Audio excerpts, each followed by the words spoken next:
ঢাকার চারদিকে বাড়ছে পানি, মধ্যাঞ্চলে বন্যা পরিস্থিতির অবনতি, ভাঙন ও সাপ আতঙ্কে দিশেহারা নদী পারের মানুষ, ঈদযাত্রায় নৌপথ ঝুঁকিপূর্ণ হয়ে ওঠার শঙ্কা। সরবরাহ থাকলেও ক্রেতা শূন্য রাজধানীর পশুর হাট, অন্যান্য স্থানে বেড়েছে বেচাকেনা। করোনার কারণে কমানো হলো চামড়ার দাম, প্রতি বর্গফুট 35 থেকে 40 টাকা নির্ধারণ। প্রতারণা ও অস্ত্র মামলায় 38 দিনের রিমান্ডে রিজেন্টের শাহেদ, আদালতে দোষ স্বীকার। জেকেজি কাণ্ডে 4 জনকে দুদকের জিজ্ঞাসাবাদ, দুর্নীতি বন্ধে কাজ করার আশ্বাস নয়া ডিজি। করোনা সংক্রমণের ঝুঁকি উপেক্ষা করেই চট্টগ্রামের শিক্ষার্থীদের দিয়ে স্কুল ভবন উদ্বোধন করলেন মেয়র আজম নাসির। ছাত্রছাত্রীরা স্বেচ্ছায় এসেছে বলে দাবি। এবং বঙ্গবন্ধু খুনি রাশেদ চৌধুরীর রাজনৈতিক আশ্রয় পর্যালোচনার উদ্যোগে প্রবাসী বাংলাদেশিদের সন্তোষ, কৌশলগত কারণেই ট্রাম্প প্রশাসনের সিদ্ধান্ত বলছেন বিশ্লেষকরা।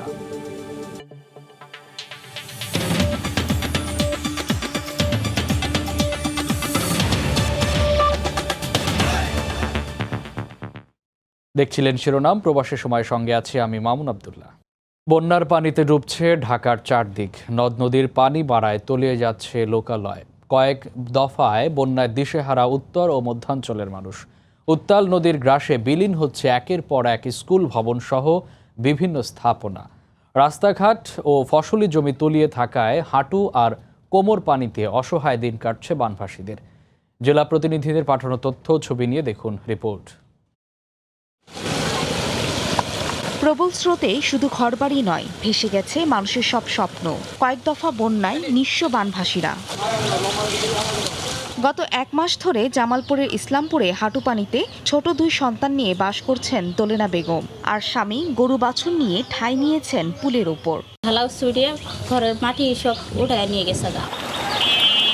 পদ্মার আগ্রাসনে বিপর্যস্ত মানিকগঞ্জের 3টি উপজেলার 42টি গ্রাম, শুধু থই থই পানি। সাপের উপদ্রব বেড়ে যাওয়ায় ভয়ে প্রয়োজনীয় জিনিসপত্র নিয়ে বাড়ি ছাড়ছেন অনেকে। ঘরের ভিতরে যখন রাত্রে ঘুমাই, সাপ, বিচ্ছু, চেল্লা এরা এসে আমাদের মধ্যে আক্রমণ করে।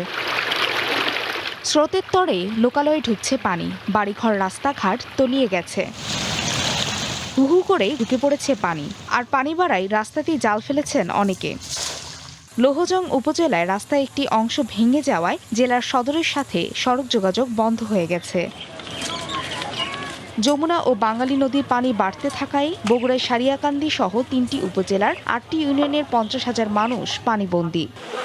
ঢাকার সাভারেও পানি বাড়ছে। আশুলিয়া ও ধামরাইয়ের বিভিন্ন শিল্পাঞ্চল প্লাবিত হওয়ায় নৌকা করেই প্রয়োজনীয় পণ্য নিয়ে যাতায়াত করছেন শ্রমিকরা। বন্যা পূর্বাভাস কেন্দ্র বলছে আগামী সপ্তাহে পরিস্থিতির উন্নতি হবে।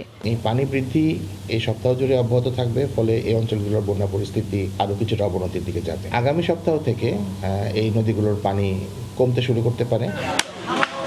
এছাড়া গাইবান্ধা, ফরিদপুর সহ দেশের বিভিন্ন স্থানে বন্যা পরিস্থিতি অপরিবর্তিত রয়েছে।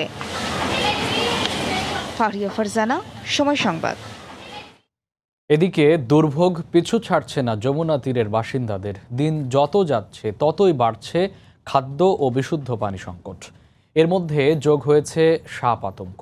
এখনও কোনো সহায়তা না পাওয়ার অভিযোগের জবাবে স্থানীয় জনপ্রতিনিধিদের দোহাই বরাদ্দ অপ্রতুল। হিনুগনে বাইঙ্গে জিগাতলাইলাম, জিগাতলা 5 বছর থাইকা হেরে আবার গেলাম কুকাদার, আবার হিনুগনে এই যে বাইঙ্গে 1 হাওরের জায়গায় এসছি। হ্যাঁ, এবার যদিও ক্ষেত খোলা উঠছাল, তাও তো মনে করেন যে বন্যা শেষ হয়ে গেল গা। যমুনার করাল গ্রাসে বারবার গৃহহীন হয়েছেন টাঙ্গাইলের ঢিকাতলা গ্রামের আহাতন বেওয়া। সব হারিয়ে সরকারের আশ্রয়ণ প্রকল্পে কোনো মতে ঠাঁই মিললেও এবারের বন্যায় পানি ঢুকেছে বসত ঘরে। বাইরে যেতে না পারায় খাবারও জোটেনি তার মতো মানবেতর জীবনে এই এলাকার হাজারো মানুষ। ঘরবাড়ি, রাস্তাঘাট সহ সব পানির নিচে তলিয়ে থাকায় দুর্গতের বেশিরভাগ মানুষই আশ্রয় নিয়েছেন সড়কের পাশে। তবে গবাদি পশু নিয়ে অনেকে থাকছেন ঘরে। সাপ আর পোকামাকড়ের ভয় নিয়ে দিন কাটছে বানভাসীদের। সাপ দেখলাম আইলু, আইয়া ভিড় করে খাম দিয়ে পেঁচাইলু। কষ্ট হইলে কলাই মনে করেন থাকা না, পানি যেমন তো না যাবো তেমন তো তুই থাকা না। সকালে মনে হয় চিরা খাইছি, এই জন্য খাইনি আর আবার চিরা খামো। আমি দেখবারই আহি না, ইনাঙ্গ ফুসকিও দেয় না, নেবারও না, চেয়ারম্যানও না। বানভাসীরা অপেক্ষা করলেও মানবিক সহায়তা পৌঁছায়নি দুর্গত এলাকায়, অথচ স্থানীয় সংসদ সদস্য দাবি করছেন পর্যাপ্ত বরাদ্দ পেয়ে ত্রাণ বিতরণ করা হচ্ছে। বন্যার দ্বিতীয় দিনে কিন্তু আমরা ত্রাণ কার্যক্রম শুরু করেছি এবং কি প্রত্যেকটা এলাকায় গিয়ে আমরা ত্রাণ কার্যক্রম অব্যাহত রেখেছি। আমার 450 পরিবার ক্ষতিগ্রস্ত, এখানে মাত্র আমি স্লিপ পেয়েছি 13টা। এখন 450 পরিবারের জন্য মাত্র 13টা স্লিপ তো আসলেও হয় না। এবারের বন্যায় জেলার 5 লাখের বেশি মানুষ পানিবন্দী হয়ে পড়েন। সময় সংবাদ, টাঙ্গাইল। এদিকে প্রধানমন্ত্রী শেখ হাসিনা বলেছেন এবারের বন্যা দীর্ঘস্থায়ী হতে পারে, সেই হিসেবেই সব প্রস্তুতি নিচ্ছে সরকার। পরিস্থিতি মোকাবেলায় দলের কেন্দ্রীয় ও তৃণমূলের নেতাকর্মীদের সজাগ থাকার আহ্বান জানান তিনি। রোববার বিকেলে আওয়ামী লীগ সভাপতির ধানমন্ডির কার্যালয়ে এক অনলাইন বৈঠকে প্রধানমন্ত্রী এই কথা বলেন। 98 সালের বন্যা ছিল সবথেকে দীর্ঘতম বন্যা, সবথেকে দীর্ঘ সময় 98 সালের বন্যা স্থায়ী ছিল। 88 সালের বন্যাটা 2 সপ্তাহ ছিল, কিন্তু 98 সালের বন্যা কিন্তু দীর্ঘ প্রায় 69 দিন ছিল। এই যে বন্যাটা যে ওই সময় এত বেশি ছিল, মানে 98 সালে, সে সময় অনেকে বলছিল 2 কোটি মানুষ না খেয়ে মারা যাবে। আল্লাহর রহমতে আমরা তখন যে ব্যবস্থা নিয়েছিলাম কোনো মানুষ মারা যায়। যে এবার আমাদের সে প্রস্তুতিটা রাখতে হবে। অসুস্থ সবকিছু ব্যবস্থা আছে আমাদের যথেষ্ট। সবাই যেভাবে আন্তরিকতার সাথে করোনা ভাইরাসের সময় কাজ করছে, সবাই সবার জন্য দোয়া। খাওয়া দাওয়া, মানে এতে কোনো সমস্যা হবে না, আমাদের পর্যাপ্ত সবকিছু আছে। একদিকে নেমে আসা বন্যার পানি আর অন্যদিকে টানা বৃষ্টি, এতে কুল কিনারাবিহীন হয়ে পড়েছে নদীপথ, বেড়েছে নদীর স্রোত। তাই আসন্ন ঈদে ঢাকা বরিশাল নৌপথ ঝুঁকিপূর্ণ হয়ে ওঠার শঙ্কা করছেন মাস্টার ও চালকরা। বিআইডব্লিউটিও বলছে ঈদের আগেই পুরো নৌপথে বয়াবাতি নিশ্চিত করা হবে। নৌ প্রতিমন্ত্রী বলেছেন সামাজিক দূরত্ব ও যাত্রা ঝুঁকিমুক্ত করতে কোনো ছাড় দেওয়া হবে না। মাহমুদ রাকিবের রিপোর্ট। কুল কিনারাহীন নদীপথ, যেদিকেই চোখ যায় পানি আর পানি। টানা বৃষ্টি আর উজান থেকে নেমে আসা বন্যার পানির ঢলে তা আরও ফুলে ফেপে উঠেছে। বিএডব্লিউটি এর তথ্যানুযায়ী পানি বেড়ে যাওয়ায় সাধারণ সময়ের চেয়ে নৌপথ 1.5 গুণেরও বেশি বেড়ে প্রায় 7000 কিলোমিটার দাঁড়িয়েছে। ফলে কোনটি নদীর মূল চ্যানেল আর কোনটি চর তা বুঝতে প্রায় হিমশিম খেতে হয় বলে জানিয়েছেন লঞ্চের মাস্টাররা। তাই মিরচর চ্যানেল খুলে দেয়া ও শতভাগ পথ নির্দেশক না বসালে ঈদ মৌসুমে যে কোনো দুর্ঘটনা ঘটতে পারে বলে শঙ্কা তাদের। অনেক জায়গায় পর্যাপ্ত বয়াবাতি নেই। আমরা মেয়ারচর থেকে বন্ধ করে দেওয়ার পর কালীগঞ্জের থেকে আমরা আসা যাওয়া করি, এই 3-4 দিন ঘুরে আসছি। স্রোতের কবলে তো জাহাজ মানে যে কোনো জায়গায় মানে দাঁড়াই যাওয়ার সম্ভাবনা থাকে, আর উঠতে পারি না। খুব রিস্ক নিয়ে জাহাজগুলো চালাইতে হয় আমাদের। বিএডব্লিউটিএ ও নৌ মন্ত্রণালয় বলছে নদীপথ নিরাপদ রাখতে সব ব্যবস্থা নেওয়া হয়েছে। মিয়ারচরের যে প্রতিবন্ধকতা আছে আমরা সার্ভে করেছি, এর মধ্যে খুলে দিলেও তারা সহজেই ওই জায়গাটা ঈদের সময় না এরপরে চলাচল করতে পারবে। শক্ত অবস্থানে আমরা আছি, কারণ আমরা চাই না আমাদের অব্যবস্থাপনার কারণে কারো জীবন ঝুঁকি হয়ে যায়। আসন্ন ঈদে এ পথের 42টি নৌ রুটে প্রায় 220টি যাত্রীবাহী লঞ্চ চলাচল করতে প্রস্তুত রয়েছে। ঈদ মৌসুমে প্রিয়জনের কাছে ফিরতে নিশ্চিতভাবেই সবচেয়ে আরামদায়ক ও সাশ্রয়ী পথ হলো এই নদীপথ। তবে সাম্প্রতিক সময়ের দীর্ঘমেয়াদী বন্যা ও অতিবৃষ্টির কারণে সেই নদীপথ কিছুটা হলেও ঝুঁকিপূর্ণ হয়ে উঠেছে। তাই সংশ্লিষ্টরা মনে করছেন ঈদের নদীপথকে ঝুঁকিমুক্ত করতে কর্তৃপক্ষের পাশাপাশি অতিরিক্ত যাত্রী না হওয়ার বিষয়ে সচেতন হতে হবে সাধারণ মানুষকেও। মাহমুদ রাকিব, সময় সংবাদ, মুন্সিগঞ্জ। আর্থিক প্রতারণা, জাল টাকা ও অবৈধ অস্ত্র রাখার 5টি মামলায় রিজেন্ট গ্রুপের চেয়ারম্যান শাহেদের 38 দিন রিমান্ড মঞ্জুর করেছেন আদালত। অন্যদিকে 3টি মামলায় আদালত ওই প্রতিষ্ঠানের এমডি মাসুদ পারভেজকে 21 দিনের রিমান্ড দিয়েছেন। রাষ্ট্রপক্ষের আইনজীবী জানিয়েছেন আদালতে দেয়া বক্তব্যে শাহেদ প্রতারণার কথা স্বীকার করেছেন। রিজেন্ট গ্রুপের চেয়ারম্যান মোহাম্মদ শাহেদের বিরুদ্ধে হওয়া 5টি মামলার 4টির শুনানি হয়েছে ঢাকা মহানগর হাকিম রাজেশ চৌধুরীর আদালতে। 4টির মধ্যে একটি জাল টাকার ও বাকি 3টি আর্থিক প্রতারণার মামলা। পুলিশ শাহেদকে 40 দিনের রিমান্ডে চাইলে আদালত 7 দিন করে 28 দিন রিমান্ড মঞ্জুর করেন। অন্যদিকে প্রতারণার 3টি মামলায় রিজেন্ট গ্রুপের এমডি মাসুদ পারভেজকে 3টি মামলায় 30 দিনের রিমান্ড আবেদন করা হলে আদালত 21 দিন রিমান্ড মঞ্জুর করেন। এর আগে জাল টাকা ও প্রতারণার 6টি মামলায় শাহেদকে গ্রেফতার দেখানোর আবেদন করলে আদালত তাও মঞ্জুর করেন। রাষ্ট্রপক্ষের আইনজীবী জানান আদালতে শাহেদ প্রতারণার কথা স্বীকার করেছেন। খুব ইন্টারেস্টিং ব্যাপার, সেটা হচ্ছে আদালতে সে কিন্তু একটু দোষ স্বীকার করেছে।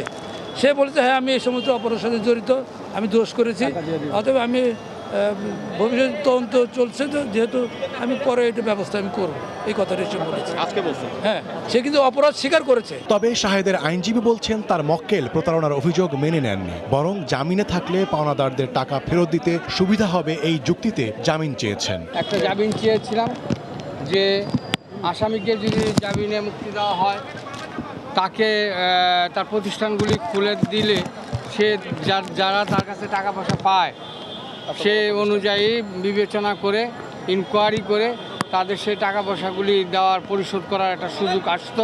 অন্যদিকে শাহেদের বিরুদ্ধে করা পঞ্চম মামলার শুনানি হয়েছে সাতক্ষীরার আদালতে। র্যাবের করা অস্ত্র মামলায় আরও 10 দিনের রিমান্ড মঞ্জুর করেছেন সাতক্ষীরার চিফ জুডিশিয়াল ম্যাজিস্ট্রেট আদালত। ভুয়া করোনার সনদ দিয়ে সাধারণ মানুষের সঙ্গে প্রতারণা ও অর্থ হাতিয়ে নেওয়ার অভিযোগে গত 15 জুলাই সাতক্ষীরার দেবহাটা থেকে শাহেদকে গ্রেফতার করে র্যাব। ওমর ফারুক, সময় সংবাদ, ঢাকা। এদিকে রিজেন্ট হাসপাতালের চেয়ারম্যান মোহাম্মদ শাহেদ প্রতারণার মাধ্যমে আয় করা অর্থের একটি বড় অংশ বিদেশে পাচার করতেন। র্যাবের জিজ্ঞাসাবাদে কথা জানিয়েছেন তিনি। রোববার সন্ধ্যায় র্যাবের সদর দপ্তরে সংবাদ সম্মেলনে কথা জানান র্যাবের আইন ও গণমাধ্যম শাখার পরিচালক লেফটেন্যান্ট কর্নেল আশিক বিল্লাহ। এছাড়াও জিজ্ঞাসাবাদে প্রতারণার সব কথা স্বীকার করেছেন তিনি।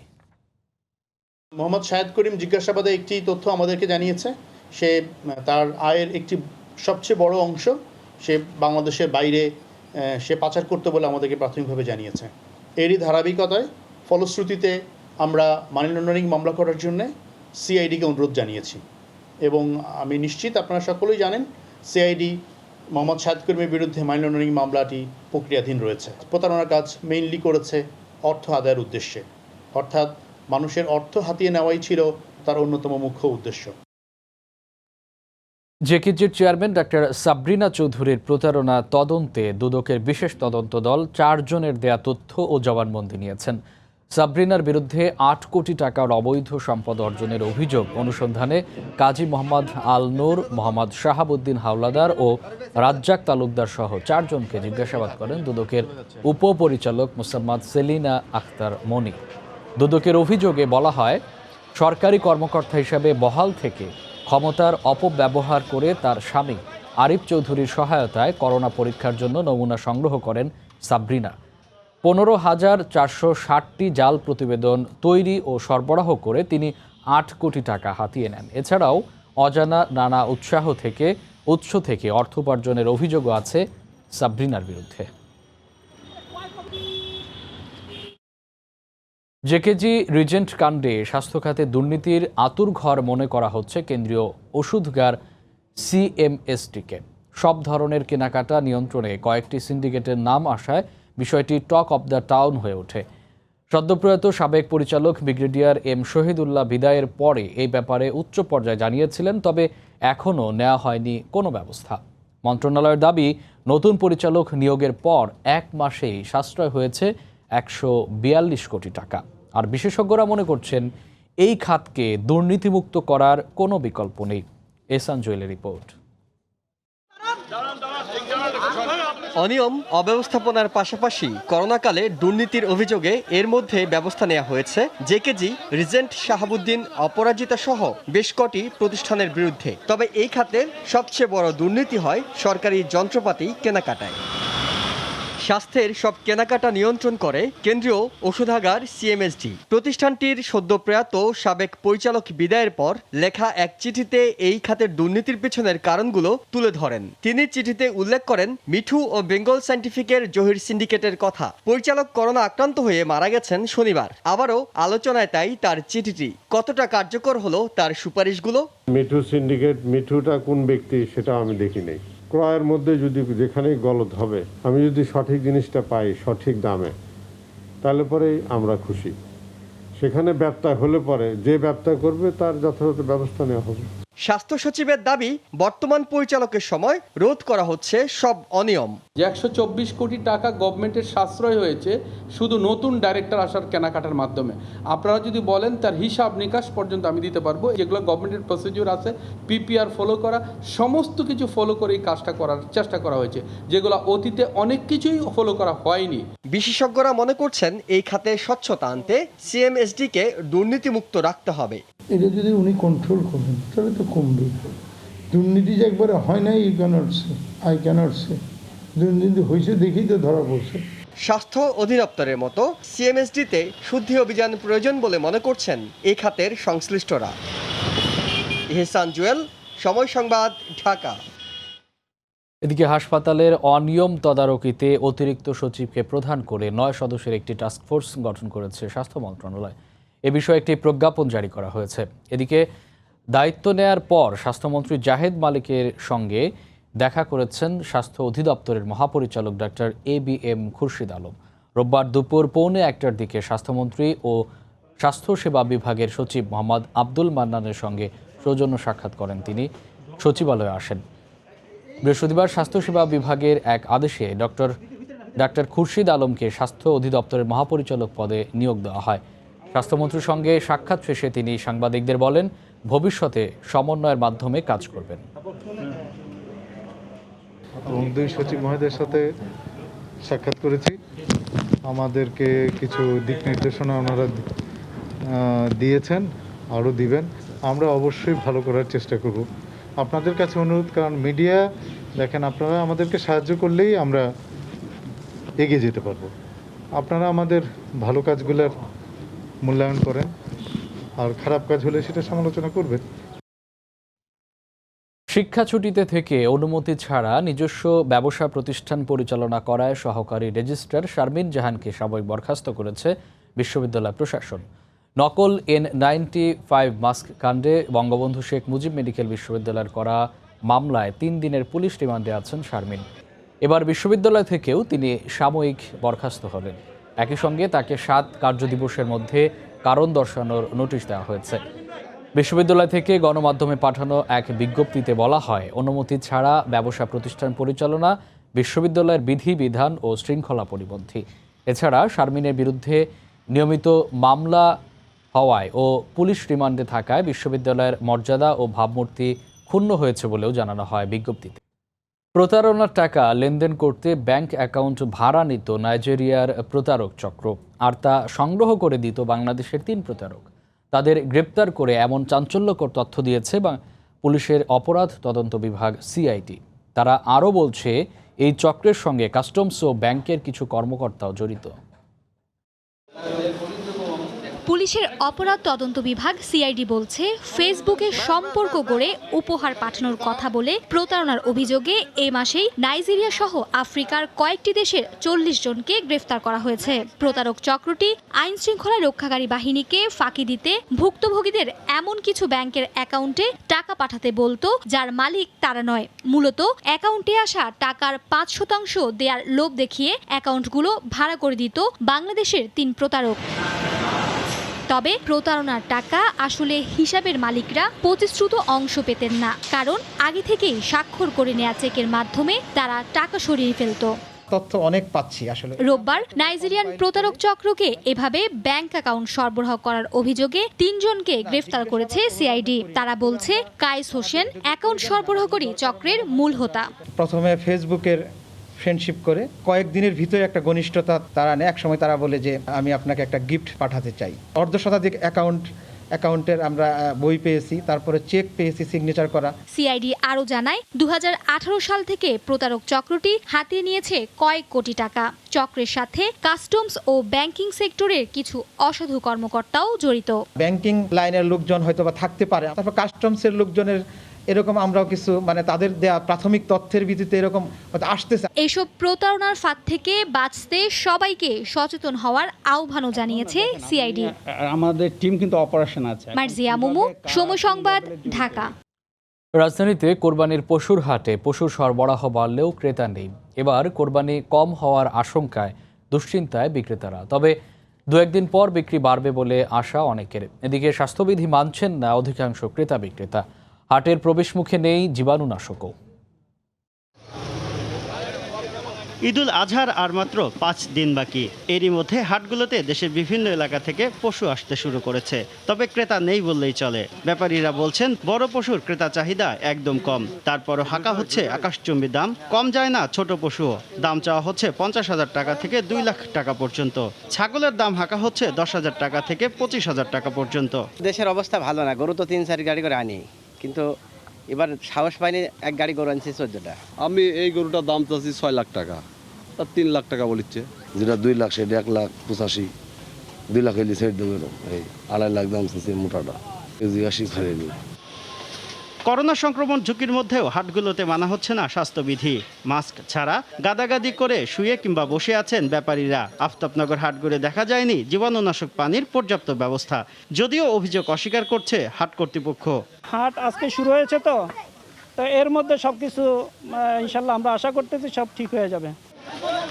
2-1 দিন পর থেকে শেষ দিকে বেচাকেনা বাড়বে বলে আশা বিক্রেতাদের। শুভ খান, সময় সংবাদ, ঢাকা। তবে রাজধানীর বাইরে পশুর হাটগুলোতে বেড়েছে বেচা কেনা। গত কয়েকদিনের তুলনায় রাজশাহীতে বিক্রি ভালো হওয়ায় খুশি খামারি ও ব্যবসায়ীরা। নিরাপদে পশু বেচা কেনায় নিরাপত্তা জোরদার করছে হাট কর্তৃপক্ষ। বড় মাঝারি কখনো রঙের ভিন্নতায় নানা দামে বিক্রি হচ্ছে গরু। যার যেমন সাধ্য তেমনই কোরবানির পশু কিনছেন ক্রেতারা। শেষ মুহূর্তে রাজশাহীর হাটগুলোয় চট্টগ্রাম, ঢাকা, বগুড়ার ক্রেতারা আসায় স্বস্তি মিলেছে স্থানীয় বিক্রেতাদের। দর কষাকষি করেই বিক্রি হচ্ছে গরু। দাম যা চাচ্ছে তা অবশ্য কিনা যায়, আমার কিনা যাচ্ছে দাম সস্তা। বেচাকেনা প্রচুর, বেচাকেনা গরুর আমদানি প্রচুর, বেচাকেনা প্রচুর। এর মধ্যেই লাভ লোকসানের মিশ্র প্রতিক্রিয়া ছিল ক্রেতা বিক্রেতার। গরু তো বেচা বিক্রি ধরেন খুবই নরমাল, গরু তো লস, গরু বেচে। দাম আছে মোটামুটি আর কি, আমার কাছে একটু বেশি বেশি মনে হচ্ছে। গরুর দাম বলছে না, দাম চাইলে বাটিরা অল্প দাম বলে চলে যাচ্ছে। এবারে কোরবানি উপলক্ষে জেলায় বসেছে 23টি পশুর হাট। এর মধ্যে 19টি স্থায়ী এবং 4টি অস্থায়ী। রাকিবুল হাসান, সময় সংবাদ, রাজশাহী। প্রবাসের সময় আরও থাকছে। মালয়েশিয়ায় গ্রেপ্তার নারায়ণগঞ্জের রায়হান কবিরের পরিবারের উৎকণ্ঠা, অজানা আশঙ্কা আর আতঙ্ক। শিগগিরই দেশে ফিরে আনার আহ্বান।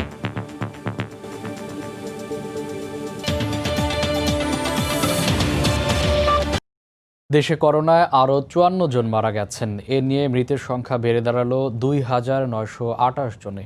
10,000-এর বেশি নমুনা পরীক্ষায় শনাক্ত হয়েছেন 2,275 জন। করোনার সবশেষ পরিস্থিতি নিয়ে স্বাস্থ্য অধিদপ্তরের বুলেটিন বিশ্লেষণ করেছেন রিপোর্টার রাশেদ বাপ্পি। স্বাগত জানাচ্ছি করোনা সংক্রান্ত সরকারের প্রতিদিনকার স্বাস্থ্য বুলেটিন নিয়ে সময় সংবাদের নিয়মিত আয়োজন 24 ঘন্টায় করোনায়। বরাবরের মতো আজও জানিয়ে দেবো বাংলাদেশ ও বিশ্ব কোভিড পরিস্থিতির সবশেষ খবর। শুরুতেই দেখে নেব গত 24 ঘন্টার সার্বিক চিত্র। গত 24 ঘন্টায় নমুনা পরীক্ষা করা হয়েছে 10,078টি।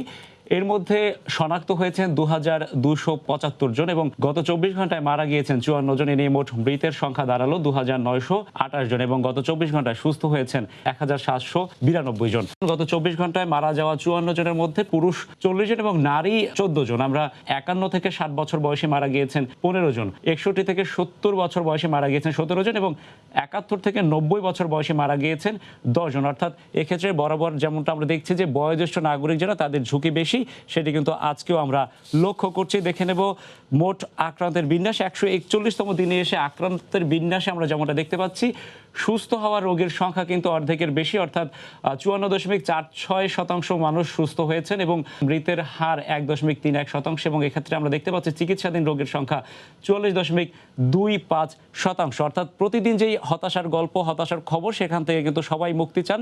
অর্থাৎ আমরা সবাই চাই যে দেশ এবং বিশ্ব কোভিড মুক্ত হবে। সেক্ষেত্রে কিন্তু বিকল্প নেই ব্যক্তিগত সচেতনতার। এই ছিল আজকের বিশ্লেষণে। কাউন্সিলের বছর না পেরোতেই আবারও জাতীয় পার্টিতে মহাসচিব পদে পরিবর্তন আনা হয়েছে। এতে আবারও নাটকীয়তার জন্ম দিল দলটি। মশিউর রহমান রাঙার জায়গায় নতুন মহাসচিব এখন জিয়াউদ্দিন বাবলু, যিনি এর আগেও মহাসচিব হিসেবে দায়িত্ব পালন করেছেন। এ ব্যাপারে রাঙা বলেন, হঠাৎ করে মহাসচিব পরিবর্তন জাতীয় পার্টিতে নতুন নয়। আর বাবলু জানান, দলকে ঐক্যবদ্ধ ও শক্তিশালী করতে তিনি কাজ করবেন। বিস্তারিত মৌসুম ইসলামের রিপোর্টে। জাতীয় পার্টির প্রতিষ্ঠাতা চেয়ারম্যান হুসেইন মোহাম্মদ এরশাদ বেঁচে থাকা অবস্থায় যেমন দ্বন্দ্ব আর নাটকীয়তা দলটির পিছু ছাড়েনি, তেমনি তার মৃত্যুর পরও দলীয় চেয়ারম্যানের পদ, সংসদে বিরোধী দলীয় নেতার পদ সহ নানা ইস্যুতে বারবারই নাটকীয়তার জন্ম দিয়েছে দলটি। এবার আরও একবার মহাসচিবের পদ নিয়ে আলোচনায় জাতীয় পার্টি। রোববার হঠাৎ করেই দলের মহাসচিবের পদ থেকে মশিউর রহমান রাঙাকে সরিয়ে নতুন মহাসচিব করা হলো জিয়াউদ্দিন বাবলুকে। এ নিয়ে মহাসচিবের পদ হারানো রাঙা সময় সংবাদকে জানিয়েছেন, হঠাৎ করে কেন তাকে মহাসচিবের পদ থেকে সরিয়ে দেওয়া হয়েছে সে বিষয়ে তিনি অবগত নন। আমাদের জাতীয় পার্টিতে এগুলো সবসময় হঠাৎ করেই হয়, কিংবা চেয়ারম্যান নিজের ইচ্ছায় হয়। ওই আর্টিকেল 20-তে সে অনেক যা ইচ্ছা তাই করতে পারে। ওনার সঙ্গে আমি পরশুদিনও আলাপ করেছি, তার আগের দিনে মিটিং করেছি। আমি জানি না কেন এরা উনি করেছেন, কি ঘটনা ঘটেছে। এদিকে নতুন মহাসচিব জিয়াউদ্দিন বাবলু জানান, দলীয় স্বার্থেই চেয়ারম্যান জিএম কাদের তাকে মহাসচিব করেছেন। মাননীয় চেয়ারম্যান উনি বললেন যে এটা আমার বিবেচনায় যা যোগ্য মনে করে করেছি। তো আমি বললাম যে আপনার কাছে আমি কৃতজ্ঞ। সর্বস্তরের নেতা কর্মী সংগঠক এবং নেতৃত্বকে নিয়ে একসাথে আমরা পার্টিকে সংগঠিত করব। এর আগেও মহাসচিবের পদ নিয়ে কম নাটকীয়তার জন্ম দেয়নি জাতীয় পার্টি। এরশাদের আস্থাভাজন হিসেবে পরিচিত রুহুল আমিন হাওলাদারকে কয়েক দফায় দলের মহাসচিব করা হয়, আবার সেই পদ থেকে সরিয়েও দেওয়া হয়। তিনি অবৈধ কাজ করেছেন। মৌসুম ইসলাম, সময় সংবাদ, ঢাকা। করোনা সংক্রমণের মারাত্মক ঝুঁকি থাকার পরও কোনো রকম স্বাস্থ্যবিধি না মেনেই শত শত শিক্ষার্থীর উপস্থিতিতে চট্টগ্রামে উদ্বোধন করা হয়েছে নতুন স্কুল ভবন। আর অনুষ্ঠানে প্রধান অতিথি হিসেবে ছিলেন সিটি মেয়র আ.জ.ম নাসির উদ্দিন। এ নিয়ে নগর জুড়ে ব্যাপক সমালোচনার ঝড় উঠেছে। বিস্তারিত জানাচ্ছেন কমল দে। রোববার সকালে শিক্ষকদের পাশাপাশি শিক্ষার্থীদের উপস্থিতিতে সিটি মেয়র আ.জ.ম নাসির উদ্দিন উদ্বোধন করেন পাথরঘাটা রবীন্দ্র নজরুল কিন্টার গার্ডেন এবং সিটি কর্পোরেশন স্কুলের নতুন ভবন। ফিতা কেটে আনুষ্ঠানিক উদ্বোধনের পর চলে মূল অনুষ্ঠান, যেখানে সিটি মেয়র ছাড়াও স্থানীয় ওয়ার্ড কাউন্সিলর সহ অন্যান্যরা বক্তব্য দেন। পুরো অনুষ্ঠানে উপস্থিত ছিলেন স্কুলটির শিক্ষার্থীরা। করোনা সংক্রমণের কোনো বিধিনিষেধই মানা হয়নি এই অনুষ্ঠানে। এমনকি অধিকাংশ শিক্ষার্থীদের মুখে যেমন মাস্ক ছিল না, তেমনি অনুষ্ঠান শেষে ছিল তাদের হুড়োহুড়ি। সামাজিক দূরত্ব নিশ্চিতের কোনো বালাই ছিল না পুরো অনুষ্ঠানে। ভয় তো লাগছে, ভয় তো করোনার সতর্কতা অবলম্বন করে তো আমাদের এই উদ্বোধনী অনুষ্ঠানটা করা। বন্ধু বান্ধবদের সাথে অনেক দিন পর মিশতেছে, একটা আনন্দ লাগতেছে মনে। অনেক দিন সাথে বন্ধুদের সাথে মিশিনি। জাইকার অর্থায়নে 9,52 লাখ টাকা খরচ করে নির্মাণ করা হয়েছে Patharghata Rabindra Nazrul kinder garden city corporation বালক উচ্চ বিদ্যালয়। স্থানীয় ওয়ার্ড কাউন্সিলরের নির্দেশনা অনুযায়ী প্রতিটি ক্লাস থেকে 10 জন করে শিক্ষার্থী থাকতে বলা হয়েছিল বলে স্কুল কর্তৃপক্ষ দাবি করলেও স্থানীয় ওয়ার্ড কাউন্সিলরের দাবি দাওয়াত না দেওয়া সত্ত্বেও শিক্ষার্থীরা অনুষ্ঠানে এসেছে। কমপ্লিট একটা পরিপূর্ণ স্কুল পেয়েছেন, সেই জন্য আনন্দ উদ্বৃত্ত হয়ে তাদের মনের আশা পূরণ করার জন্য আজকে মাননীয় আমাদের প্রোগ্রাম আছে, কিন্তু আমরা তাদেরকে দাওয়াত দিনে আজকে আসার জন্য। কিন্তু করোনা বিধিনিষেধের মাঝে স্কুলের উদ্বোধনী অনুষ্ঠান নিয়ে সামাজিক যোগাযোগ মাধ্যমে সমালোচনার ঝড় উঠেছে। এই অবস্থায় স্কুল কর্তৃপক্ষের কোনো গাফিলতি রয়েছে কিনা তার অনুসন্ধান শুরু করেছে সিটি কর্পোরেশনের শিক্ষা বিভাগ। আমি শোনার পর যিনি ভারপ্রাপ্ত প্রধান শিক্ষক আছেন ওনার সাথে টেলিফোনে যোগাযোগ করেছি এবং আমি এই বিষয়ে বিস্তারিত ব্যাখ্যা দেওয়ার জন্য ওনাকে আসতে বলেছি। করোনা সংক্রমণ ঠেকাতে গত মার্চ মাস থেকে বন্ধ রয়েছে সকল শিক্ষা প্রতিষ্ঠান। সে সঙ্গে বিধিনিষেধ আরোপ রয়েছে সব ধরনের জনসমাগমের উপর। এদিকে 5 আগস্ট মেয়রের দায়িত্ব ছাড়বেন আ.জ.ম নাসির উদ্দিন। তার আগেই তড়িঘড়ি করে উন্নয়ন প্রকল্প উদ্বোধন করতে গিয়ে এই পরিস্থিতির সৃষ্টি হয়েছে বলে অভিযোগ উঠেছে। কমল দে, সময় সংবাদ, চট্টগ্রাম। দেখছেন প্রবাসের সময়, সঙ্গেই থাকুন।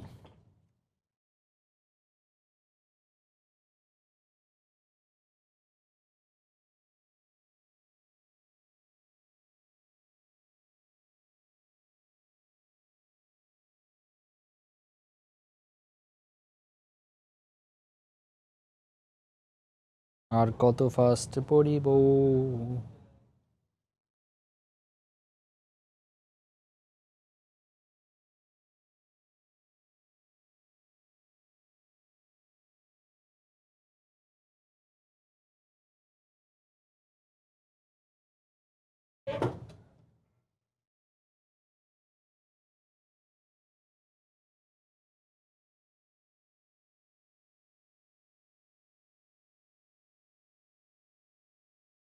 দেখছেন প্রবাসের সময়। যুক্তরাষ্ট্র সরকার বঙ্গবন্ধুর খুনি রাশেদ চৌধুরীর রাজনৈতিক আশ্রয় পর্যালোচনার উদ্যোগ নেয়ায় সাধুবাদ জানিয়েছেন দীর্ঘদিন ধরে তার বিচারের দাবিতে সেখানে আন্দোলন চালিয়ে যাওয়া প্রবাসীরা। হাসানুজ্জামান সাকিবকে সঙ্গে নিয়ে ক্যালিফোর্নিয়া থেকে লস্কর আল মামুনের রিপোর্ট। শুক্রবার বঙ্গবন্ধুর আত্মস্বীকৃত খুনি রাশেদ চৌধুরীর আশ্রয়ের সিদ্ধান্ত পর্যালোচনার জন্য বোর্ড অব ইমিগ্রেশন অ্যাপেলসকে চিঠি দেওয়ার বিষয়ের খবর প্রকাশ করে মার্কিন সংবাদ মাধ্যম পলিটিকো। মৃত্যুদণ্ডপ্রাপ্ত এই আসামিকে দেশে ফিরিয়ে দিতে যুক্তরাষ্ট্র সরকারের উদ্যোগের খবরে উচ্ছ্বাস প্রকাশ করেছেন প্রবাসী বাংলাদেশিরা। উইলিয়াম বন্ড যে আবার নতুন করে বঙ্গবন্ধুর খুনি রাশেদ চৌধুরীর যে ফাইল রিওপেন করেছেন, এবং আমরা আশা করি, বিশ্বাস করি তাকে তার সমস্ত কিছু খুঁটিনাটি পরীক্ষা করে এবং তার দণ্ডিত যে অপরাধ, সেই অপরাধের জন্য বাংলাদেশে ফেরত যাবে। বাংলাদেশের রাষ্ট্রদূত এবং তাদের নিযুক্ত লয়ার, স্টেট ডিপার্টমেন্টের যে সমন্বয়ে তাকে বাংলাদেশে পাঠানোর ব্যবস্থা করা হোক। দীর্ঘ অপেক্ষার পর এই সুযোগটি যেন হাতছাড়া না হয়, সেজন্য কূটনৈতিক তৎপরতা ও আইনি লড়াই জোরদারের বাংলাদেশ সরকারের তৎপর হওয়ার আহ্বান জানিয়েছেন প্রবাসীরা। তাকে দেশে ফিরে নেওয়ার জন্য যে প্রক্রিয়া চলছে, এটা যেন হাতছাড়া না হয়। তাকে যথাযোগ্যভাবে দেশে ফিরিয়ে নিয়ে তার বিচার ব্যবস্থা করা উচিত। দীর্ঘদিন আত্মগোপনে থাকা এ খুনি ক্যালিফোর্নিয়ায় অঢেল সম্পত্তির মালিক হওয়ায় বিস্মিত সেখানে বসবাসরত বাংলাদেশিরা। রাশেদ চৌধুরীর রাজনৈতিক আশ্রয় মঞ্জুর হওয়া মামলাটি পুনর্বিবেচনার ঘটনা নজিরবিহীন। আইনজ্ঞরা বলছেন, রাশেদ চৌধুরীকে ফেরত পাঠাতেই যুক্তরাষ্ট্রের এই উদ্যোগ। তা না হলে দীর্ঘ 15 বছর পর কেনই বা এই মামলাটি আবার সচল হচ্ছে। লস্কর আল মামুন, সময় সংবাদ, ক্যালিফোর্নিয়া, যুক্তরাষ্ট্র।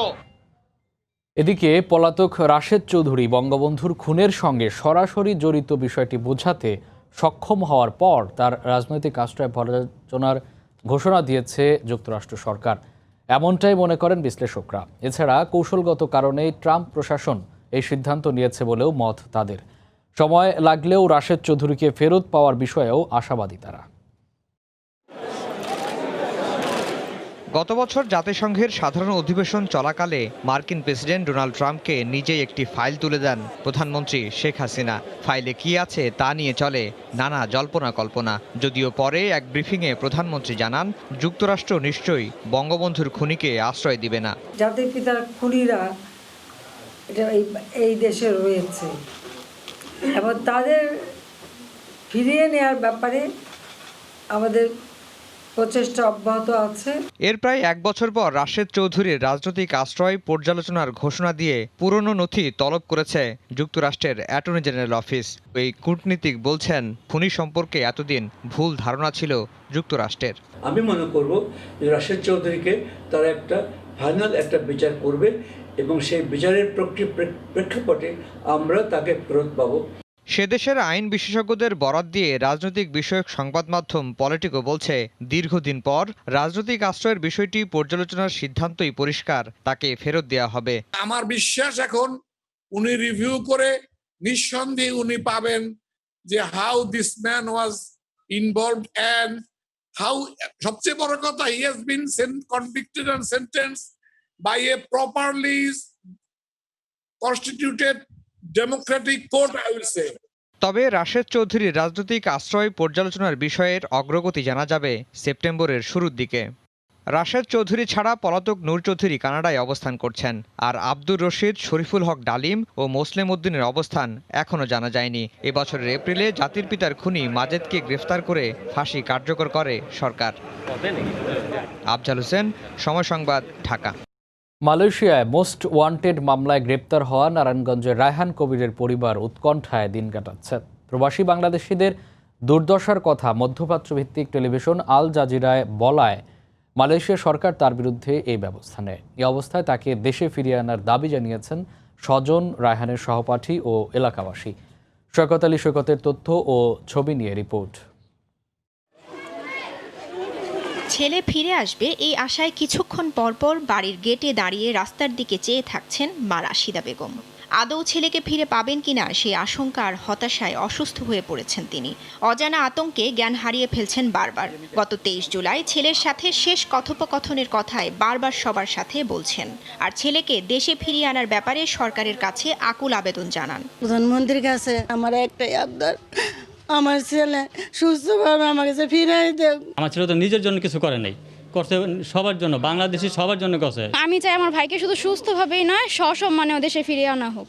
Locked up in Malaysia lockdown শিরোনামে গত 3 জুলাই কাতার ভিত্তিক টেলিভিশন চ্যানেল আল জাজিরা প্রচারিত এক প্রতিবেদনে মালয়েশিয়ায় করোনা পরিস্থিতিতে অবৈধ অভিবাসীদের উপর নির্যাতনের ব্যাপারে অভিমত দেন সেখানকার প্রবাসী বাংলাদেশি নারায়ণগঞ্জের রায়হান কবির। এটি তার জন্য কাল হয়ে যায়। এই অপরাধে ওয়ার্ক পারমিট বাতিল সহ রায়হানকে মোস্ট ওয়ান্টেড ঘোষণা করে মালয়েশিয়া সরকার। 24 জুলাই রায়হানকে গ্রেফতার করে। তার সহপাঠী ও এলাকাবাসী তাকে সরকারের কাছে দেশে ফিরিয়ে আনার আবেদন জানান। ও লক্ষ লক্ষ প্রবাসীর মনের কথা তুলে ধরছে। প্রবাসীকে যে এইভাবে নির্মমভাবে তারা অত্যাচার করবে সেটা আমার বন্ধু বলাতে যদি এটা অপরাধ হয়ে থাকে সেটা আমরা তীব্র নিন্দা জানাই। আমাদের সরকার উচিত তার জন্য কিছু সহযোগিতা করা, তাকে যেভাবে পারে ভালো মন্দ হিসাবে বিচার করে তার বাংলাদেশে ফেরত পাঠানো। 2014 সালে নারায়ণগঞ্জ শহরের সরকারি তোলারাম কলেজ থেকে এইচএসসি পাশের পর উচ্চশিক্ষার জন্য বৈধভাবে মালয়েশিয়া যান রায়হান কবির। 2017 সালে কুয়ালালামপুর টিএমসি ইউনিভার্সিটি থেকে বিবিএ কোর্স শেষে ভর্তি হন এমবিএতে। লেখাপড়ার খরচ চালাতে কাজ করছিলেন সেখানকার একটি বেসরকারি প্রতিষ্ঠানে। সময় সংবাদ, নারায়ণগঞ্জ।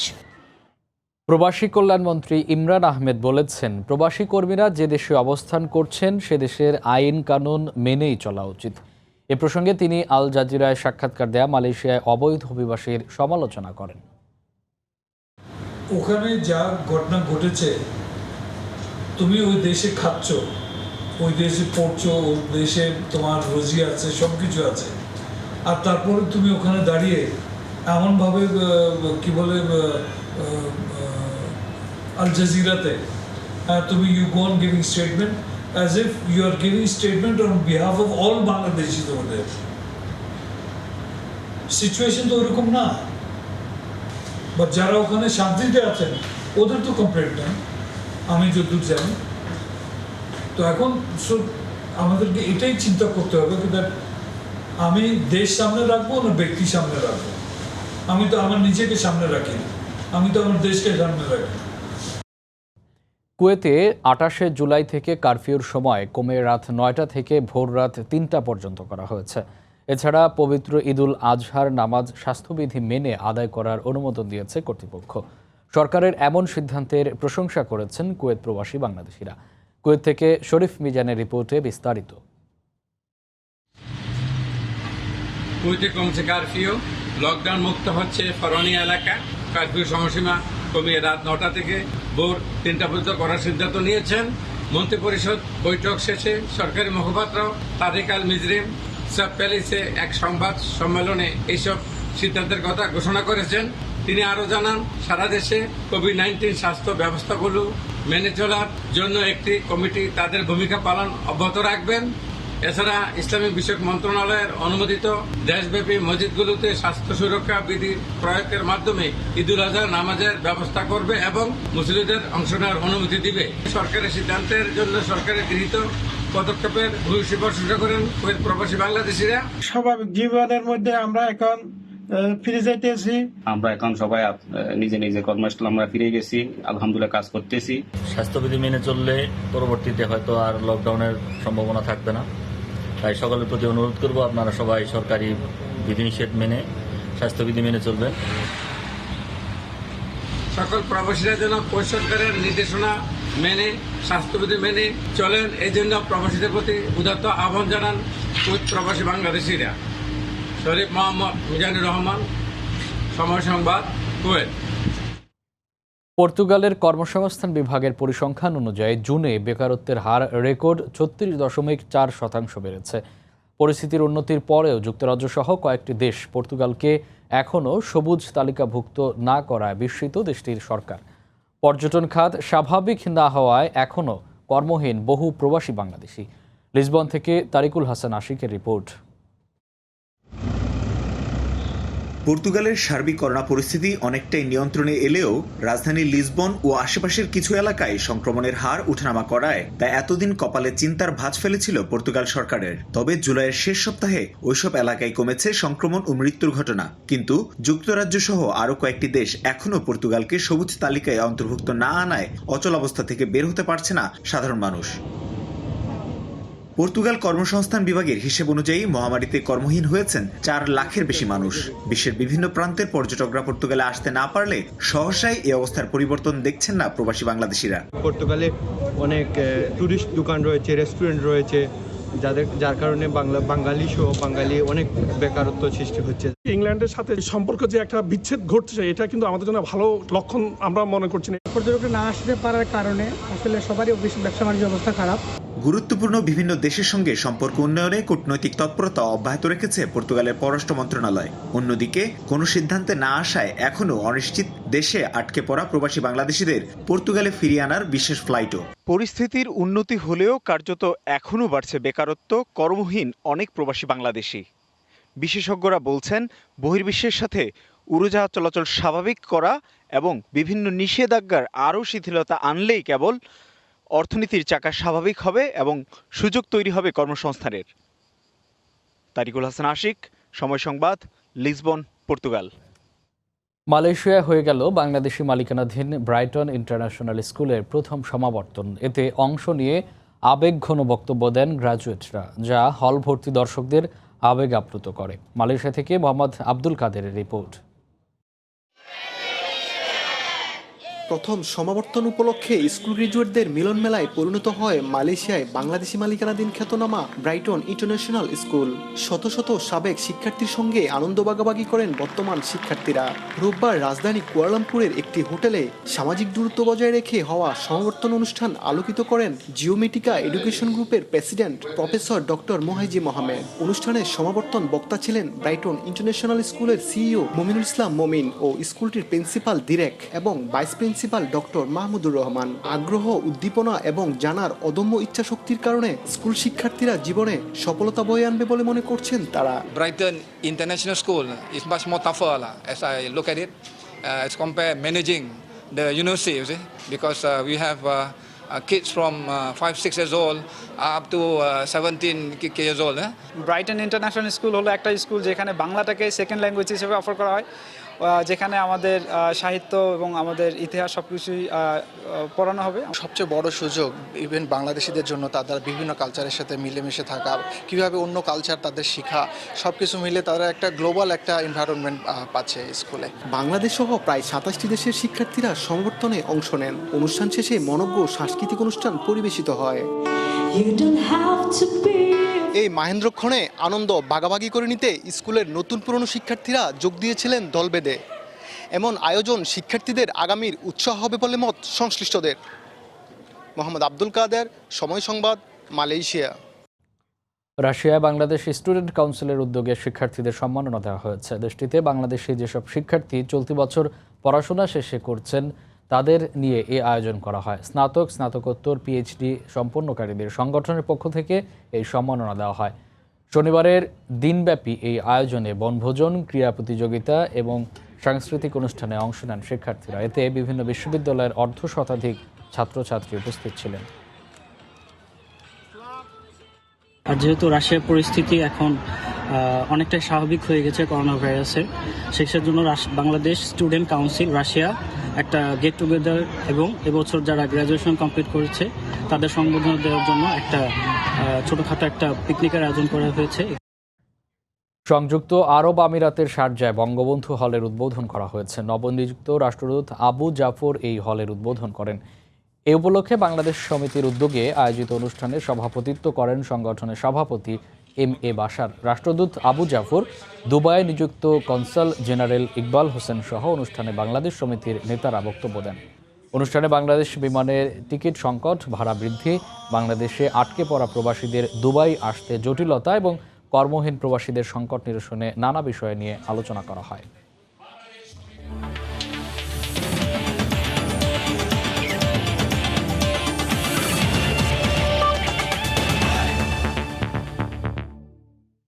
সামনের সম্ভাব্য সিরিজগুলো বিবেচনায় রেখে মানসিকভাবে প্রস্তুতি নিচ্ছেন tiger batsman Mushfiqur Rahim. BCB আয়োজিত ব্যক্তিগত অনুশীলনের প্রথম পর্বে নিজেদের ফিটনেসে বেশ উন্নতি হয়েছে বলেও জানান তিনি। ঈদের পর পরিস্থিতির উন্নতি হলে দলগত অনুশীলনের মাধ্যমে পুরনো ছন্দে ফেরার প্রত্যাশা মুশফিকদের। তবে আক্ষেপ রয়েছে ম্যাচ খেলতে না পারার। এদিকে করোনায় বেশ কিছু নতুন নিয়ম যুক্ত হয়েছে ক্রিকেটে। এ নিয়ে ভয় পাচ্ছেন না মুশফিক। সবাই মিলে চেষ্টা করলে দ্রুতই সব কিছু আয়ত্ত করে ফেলা যাবে বলে মনে করেন টাইগারদের নির্ভরতার এই প্রতীক। করোনায় খেলা বন্ধ হওয়ার আগে দারুণ ছন্দে ছিলেন মুশফিকুর রহিম। সবশেষ প্রিমিয়ার লিগে আবাহনীর জার্সিতে দুর্দান্ত সেঞ্চুরি এসেছিল মুশির ব্যাটে, কিন্তু অদৃশ্য এক ভাইরাস হঠাৎ এসেই থমকে দেয় পুরো পৃথিবী। থেমে যায় মুশফিকের ব্যাটও। ঘরে বসে ফিটনেস ঠিক রাখা, পরিবারের সঙ্গে সময় কাটানো আর টিভিতে পুরনো খেলা দেখা, এসব তো আর বেশি দিন ভালো লাগে না। রোদের আলোয় ক্রিকেটের সবুজ গালিচায় নামার জন্য উদ্গ্রীব ছিলেন মুশি। ইংল্যান্ড ওয়েস্ট ইন্ডিজ টেস্ট সিরিজের পর সে আক্ষেপ আরও বেড়ে যায় তার। তবে বিসিবি ঐচ্ছিক অনুশীলনের সুযোগ করে দেয়, হারিয়ে যাওয়া আত্মবিশ্বাসও ফিরে পেয়েছেন মুশফিক। সামনের সম্ভাব্য সিরিজগুলোর জন্য প্রস্তুতি নিচ্ছেন টাইগারদের নির্ভরতার এই প্রতীক। খেলা দেখলে আসলে আফসোস লাগে, সারাদিন বসে বাসায় আসলে ফ্যামিলির সাথে সময় কাটানো এবং খেলাটাই দেখা হয়, এবং একটু হলেও একটু খারাপ লাগে যে অনেকগুলো হয়তো বা 50 বা 100 অনেক কিছু মিস হয়ে যাচ্ছে। বাট চেষ্টা করছি যে টিভিতে খেলা দেখে নিজেকে কীভাবে মেন্টালি প্রিপেয়ার করা যায়, আর সব কিছু যদি ঠিক থাকে আমাদের সামনের কি খেলা হতে পারে সেরকম নিয়ে একটু মেন্টালি প্রিপেয়ার থাকা। আমাদের ইন্টারন্যাশনাল ক্রিকেট যখনই তাড়াতাড়ি রিজিউম হবে আমরা যেন আবার সেই আগের ফর্ম ইনশাআল্লাহ ভালো ফর্মেটে ফিরে যেতে পারি। প্রথম পর্বের একক অনুশীলন শেষ। ঈদের পর পরিস্থিতির উন্নতি হলে দলগত অনুশীলনের মাধ্যমে পুরনো ছন্দে ফেরার প্রত্যাশা মুশফিকের। ক্রিকেটটা কিভাবে নিজেদের ফিজিক্যাল ফিটনেসটা ধরে রাখতে পারি, দেন আমাদের স্কিল পার্টটা ধরে রাখতে পারি, মেন্টালি আমরা যেন মানে রিফ্রেশ থাকার চেষ্টা করি এবং মেন্টালি যেন স্ট্রং থাকি, এই কাজগুলো করছি। এবং আমরা ফ্রিকুয়েন্টলি কোচদের সাথে বসছি এবং অনলাইনে আমরা অনেক ডিসকাস করছি। করোনায় পাল্টেছে খেলার রং, বদলেছে পুরনো নিয়ম। ক্রিকেটের সে জায়গায় এসেছে নতুন নিয়ম। এখনও সেগুলোর সঙ্গে অভ্যস্ত হওয়ার সুযোগ আসেনি টাইগারদের। তবে মুশফিকের আশা, সবাই মিলে অনুশীলনে মানিয়ে নেওয়ার চেষ্টা করলে নতুন নিয়ম আয়ত্ত করা খুব একটা কঠিন হবে না। যে রুলস রেগুলেশনসগুলো হবে সেটা অবশ্যই ভালোর জন্য, এবং এটা আমাদেরকে অবশ্যই মানিয়ে নিতে হবে। হয়তো বা আর্লি স্টেজে আমাদের জন্য একটু ডিফিকাল্ট হবে, বাট আমি মনে করি প্র্যাকটিসে আমরা যদি এটা আস্তে আস্তে নিজেরা আয়ত্ত নিতে পারি তাহলে আমি মনে করি যে ম্যাচ ইনশাআল্লাহ প্রবলেম হবে। ক্রিকেট সহ অন্যান্য ডিসিপ্লিনের যেসব খেলোয়াড়, কর্মকর্তা ও কোচ করোনায় আক্রান্ত হয়েছেন তাদের জন্য সমবেদনা জানিয়েছেন মুশফিক। বাট আলহামদুলিল্লাহ তারা রিকভার করেছে। এবং পারভিন আক্তার, সময় সংবাদ, ঢাকা। এ পর্যায়ে শীর্ষ সংবাদ জানিয়ে দিচ্ছে আরেকবার।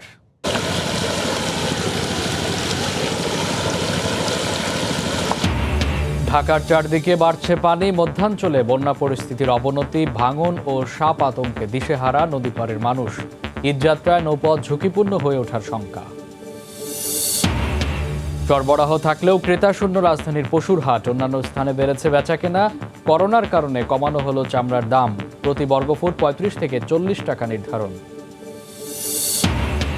প্রতারণা ও অস্ত্র মামলায় 38 দিনের রিমান্ডে রিজেন্টের শাহেদ আদালতে দোষ স্বীকার। জেকেজি কাণ্ডে 4 জনকে দুদকের জিজ্ঞাসাবাদ, দুর্নীতি বন্ধে কাজ করার আশ্বাস নয়া ডিজির।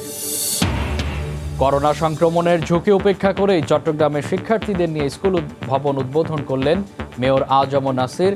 ছাত্রছাত্রীরা স্বেচ্ছায় এসেছে বলে দাবি। এবং বঙ্গবন্ধুর খুনি রাশেদ চৌধুরীর রাজনৈতিক আশ্রয় পর্যালোচনার উদ্যোগে প্রবাসী বাংলাদেশিদের সন্তোষ, কৌশলগত কারণেই ট্রাম্প প্রশাসনের সিদ্ধান্ত, বলছেন বিশ্লেষকরা। এই ছিল প্রবাসের সময়। যে কোনো খবর পেতে ভিজিট করুন সময়নিউজ.tv।